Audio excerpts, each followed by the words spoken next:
ನಮಸ್ಕಾರ. ಇವತ್ತು ಅನ್ನದಿಂದ ತಾಲಿಪಟ್ಟು ಮಾಡೋದು ಹೇಗಂತ ನೋಡೋಣ. ನೋಡ್ರಿ, ಇಷ್ಟು ಅನ್ನ ತೊಗೊಂಡನಿ. ಈಗ ಇದನ್ನು ಮಿಕ್ಸರ್ ಹಾಕ್ಕೊಂಬರ್ತಾನೆ ನೋಡ್ರಿ. ಈಗ 1 ಕಪ್ ಗೋಧಿ ಹಿಟ್ಟು ಹಾಕ್ಕೊಂತಾನೆ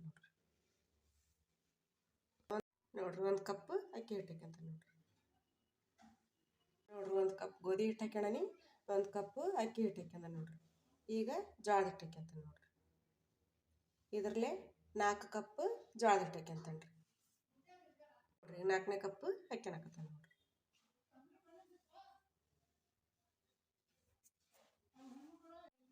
ಈಗ ಈರುಳ್ಳಿ ಸಣ್ಣ ಕಟ್ ಮಾಡಿ ಇಟ್ಕೊಳನಿ, ಈರುಳ್ಳಿ ಹಾಕ್ಯಂತಾನೆ ನೋಡ್ರಿ. ಸೌತೆಕಾಯಿ ತುರಿದು ಇಟ್ಕೊಳನ್ರಿ, ಸೌತೆಕಾಯಿ ಹಾಕ್ಯಂತಾನೆ ನೋಡ್ರಿ. ಈಗ ಮೆಣಸಿನ್ಕಾಯಿ ಹಾಕ್ಯಂತಾನೆ ನೋಡ್ರಿ. ಖಾರ ಜಾಸ್ತಿ ಇದ್ರೆ ಸ್ವಲ್ಪ ಹಾಕ್ಯಬೇಕ್ರಿ, ಮಕ್ಕಳು ತಿಂತಿರ್ತಾರೆ. ಈಗ ಒಂದು ಸ್ವಲ್ಪ ಕರಿಬೇವು ಹಾಕ್ಯಂತಾನೆ ನೋಡ್ರಿ. ಒಂದು ಸ್ವಲ್ಪ ಬೆಳ್ಳುಳ್ಳಿ ಜಜ್ಜಿ ಇಟ್ಕೊಂಡ್ರಿ, ಬೆಳ್ಳುಳ್ಳಿ ಶುಂಠಿ ಹಾಕ್ಯಂತಾನೆ ನೋಡ್ರಿ. ಕೊತ್ತಂಬರಿ ಹಾಕ್ಯಂತಾನೆ ನೋಡ್ರಿ. ಕೊತ್ತಂಬರಿ ಸಣ್ಣ ಕಟ್ ಮಾಡಿ ಇಟ್ಟಿದ್ದೆ, ಕೊತ್ತಂಬರಿ ಹಾಕ್ಯಂತಾನೆ ನೋಡ್ರಿ. ಅನ್ನ ರುಬ್ಬಿಟ್ಟಿದ್ನಲ್ರಿ, ಅನ್ನ ಹಾಕ್ಯಂತಾನೆ ನೋಡ್ರಿ.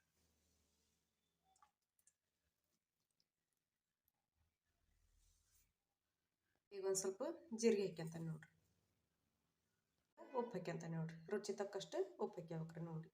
ನಾನಿಲ್ಲೇ 1.5 ಸ್ಪೂನು ಉಪ್ಪು ಹಾಕ್ಯಂತಾನೆ ನೋಡ್ರಿ.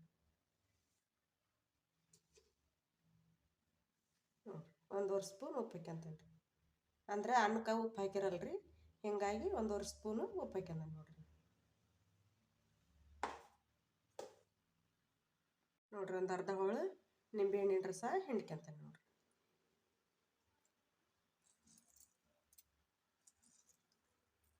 ಅರ್ಶಿನ ಪುಡಿ ಹಾಕ್ಯಂತಾನೆ ನೋಡ್ರಿ.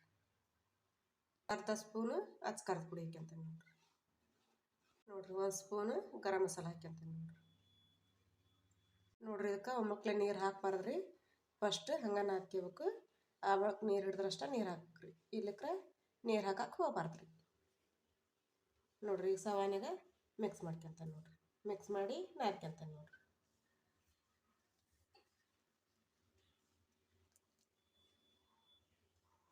ಈ ಥರ ಹಿಟ್ಟು ನಾದ್ಕೊಂಡ ನೋಡ್ರಿ. ಮ್ಯಾಗ ನೀರು ಹಾಕ್ಲಿಲ್ದಂಗೆ ನಾದ್ಕೊಂಡನ್ರಿ. ಸೌತೆಕಾಯಾಗ ನೀರಿನ ಅಂಶ ಇರ್ತೈತ್ರಿ, ಅನ್ನದಾಗ ನೀರಿನ ಅಂಶ ಇರ್ತೈತಿ. ಅದಕ್ಕೆ ನೀರು ಹಾಕ್ಲಿಲ್ದಂಗೆ ನಾದ್ಕೊಂಡನ್ರಿ. ಹಿಟ್ಟಿಗೆ ಹವಣಾಗೈತಿ. ಈಗ ತಾಲಿಪಟ್ಟು ಮಾಡೋದು ಹೇಗಂತ ನೋಡೋಣ ನೋಡ್ರಿ. ನಮ್ಗೆ ಸಣ್ಣ ಬೇಕಂದ್ರೆ ಸಣ್ಣ, ದೊಡ್ಡ ಬೇಕಂದ್ರೆ ದೊಡ್ಡ ಉಳ್ಳಿ ಹರಿದು ಇಟ್ಕೋಬೇಕ್ರಿ ನೋಡ್ರಿ. ಈ ಥರ ಉಳ್ಳಿ ಹರಿದು ಈ ಥರ ಮಾಡಿ ಇಟ್ಕೋಬೇಕು ನೋಡ್ರಿ. ಇದೇ ಥರ ಓಸು ರೆಡಿ ಮಾಡಿ ತೋರಿಸ್ತೇನೆ ನೋಡ್ರಿ. ಓಸು ಹುಳ್ಳಿ ಹರಿದು ಇಟ್ಕೊಳನಿ. ಈ ಥರ ಹಾಳಿ ತೊಗೊಂಡು ನೋಡ್ರಿ. ಎಣ್ಣೆ ಪ್ಯಾಕೆಟಿನ ಹಾಳಿ ತೊಗೊಂಡ್ರಿ. ಬಟರ್ ಪೇಪರ್ ಇದ್ರೆ ಬಟರ್ ಪೇಪರ್ ತೊಗೋಬೋದ್ರಿ. ನಾ ಎಣ್ಣೆ ಪ್ಯಾಕೆಟ್ ಕಟ್ ಮಾಡಿ ಇಟ್ಕೊಂಡು ಅದನ್ನು ತೊಗೊಂಡೆ ನೋಡ್ರಿ. ಈಗ ಹಾಳಿಗೆ ಒಂದು ಸ್ವಲ್ಪ ಎಣ್ಣೆ ಹಚ್ಕೋಬೇಕ್ರಿ ನೋಡ್ರಿ. ಈ ಥರ ಎಣ್ಣೆ ಹಚ್ಕೊಂಡು ತಾಲಿಪಟ್ಟು ತಟ್ಟಿಗೆಬೇಕು ನೋಡ್ರಿ. ನಮ್ಮ ಸಣ್ಣ ಬೇಕಂದ್ರೆ ಸಣ್ಣ ಮಾಡ್ಬೋದ್ರಿ, ದೊಡ್ಡ ಬೇಕಂದ್ರೆ ದೊಡ್ಡ ಮಾಡ್ಬೋದ್ರಿ.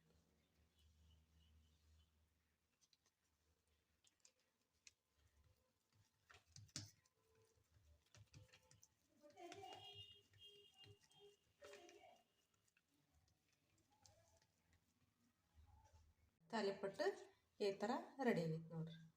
ಈಗ ಹಂಚ್ಕಾದತ್ರಿ, ಬೇಸೋದು ಹೇಗಂತ ನೋಡ್ರಿ. ಈ ಥರ ಹಗರ್ಕಿ ತಕ್ಕೋಬೇಕ್ರಿ. ಅವು ಹತ್ಕೊಳಂಗಿಲ್ಲ ರೀ, ಎಣ್ಣೆ ಹಚ್ಚಿರ್ತಾವಲ್ಲ ಒಟ್ಟು ಹತ್ಕೊಳಂಗಿಲ್ಲ, ಹಗರ್ಕಿ ತಕ್ಕೋಬೇಕು ನೋಡ್ರಿ. ಈ ಥರ ರೆಡಿ ಆಗೈತೆ ನೋಡ್ರಿ. ಈಗ ಬೇಸೋದು ಹೇಗಂತ ನೋಡ್ರಿ. ಈಗ ಹಂಚ್ಕಾದೈತಿ, ಎಣ್ಣೆ ಹಾಕ್ಯಂಡನ್ರಿ. ಈಗ ತಾಲಿಪಟ್ಟು ಹಾಕ್ಯಂತಾನೆ ನೋಡ್ರಿ.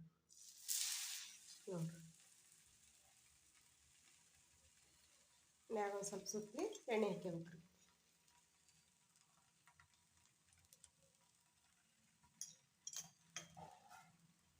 ಈ ಥರ ಮುಚ್ಚಳ ಮುಚ್ತೀನಿ ಬೆಂದತೇನ ನೋಡೋಣ ನೋಡ್ರಿ. ಬೆಂದತಿ ಹೊಳಿಸಿಕಂತೀನಿ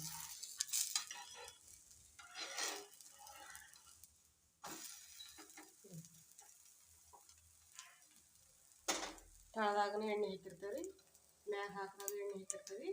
ಈಗ ಇನ್ನೊಂದು ಸ್ವಲ್ಪ ಮ್ಯಾಗ ಸುತ್ತಲಿ ಎಣ್ಣೆ ಹಾಕ್ಯಬೇಕು ನೋಡ್ರಿ.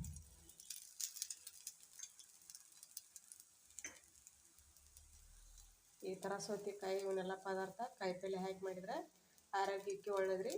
ಟೇಸ್ಟ್ ಹಾಕೋ ನೋಡಿರಿ, ತಾಲಿಪಟ್ಟು ತುಂಬ ಟೇಸ್ಟ್ ಹಾಕೋ. ಈ ಥರ ಚುಚ್ಚುಬಿಲ್ಲೆ ಒಂದು ಸ್ವಲ್ಪ ಫ್ರೆಶ್ ಮಾಡಬೇಕು, ಅಂದ್ರೆ ಸುತ್ತಿ ಬೆಂದು ಬರ್ತಾವೆ ನೋಡಿರಿ. ಈ ಥರ ಬೆಂದೈತೆ ನೋಡಿರಿ. ಈಗ ಇದೇ ಥರ ಓಸ್ ಮಾಡ್ಕೊಂಡು ಬೇಯಿಸ್ಕೊಂಡು ತೋರಿಸ್ತೀನಿ ರೀ. ನೋಡಿರಿ ಎಷ್ಟು ಕಲರ್ಫುಲ್ಲಾಗಿ ಬಂದೈತೆ ನೋಡಿರಿ, ಎಷ್ಟು ಮಸ್ತಾಗಿ ಬಂದೈತಿ. ಈಗ ಇದೇ ಥರ ಓಸ್ ರೆಡಿ ಮಾಡ್ಕೊಂಬಂದು ತೋರಿಸ್ತೀನಿ ರೀ. ನೋಡಿರಿ ತಾಲಿಪಟ್ಟು ರೆಡಿ ಆಗ್ಯಾವ ನೋಡಿರಿ, ಮಸ್ತ್ ಟೇಸ್ಟ್ ಆಗ್ಯಾವ್ರಿ. ನೀವು ಇದೇ ಥರ ಮನ್ಯಾಗ ಟ್ರೈ ಮಾಡಿರಿ. ಮಕ್ಕಳಿಗೆ ಆದ್ರೆ ಹಂಗೆ ಕೈಯಾಗ ಕೊಟ್ರೆ ಹಂಗೆ ತಿಂತಾರೆ ರೀ. ದೊಡ್ಡವ್ರಿಗಾದ್ರೆ ಚಟ್ನಿ ಹಚ್ಕೊಂಡು ತಿನ್ಬೋದು ನೋಡಿರಿ, ಮೊಸರು ಚಟ್ನಿ ಹಚ್ಕೊಂಡು ತಿನ್ಬೋದು ರೀ, ಅಷ್ಟು ಟೇಸ್ಟ್ ಆಗ್ಯಾವು. ಕ್ಯಾರೆಟ್ ಹಾಕಿ ಮಾಡ್ಬೋದು, ಸೌತೆಕಾಯಿ ಹಾಕಿ ಮಾಡ್ಬೋದು, ಮಸ್ತ್ ಟೇಸ್ಟ್ ಇರ್ತಾವೆ. ನೀವು ಇದೇ ಥರ ಮನ್ಯಾಗ ಟ್ರೈ ಮಾಡಿರಿ. ನಾನು ಮಾಡಿದ ರೆಸಿಪಿ ನಿಮ್ಗೆ ಇಷ್ಟ ಆಗೈತೆ ಅಂತ ಭಾವಿಸ್ತೇನೆ ರೀ. ಲೈಕ್ ಮಾಡಿರಿ, ಶೇರ್ ಮಾಡಿರಿ, ಕಮೆಂಟ್ ಮಾಡಿರಿ, ಸಬ್ಸ್ಕ್ರೈಬ್ ಮಾಡಿರಿ. ಎಲ್ಲರಿಗೆ ನಮಸ್ಕಾರ.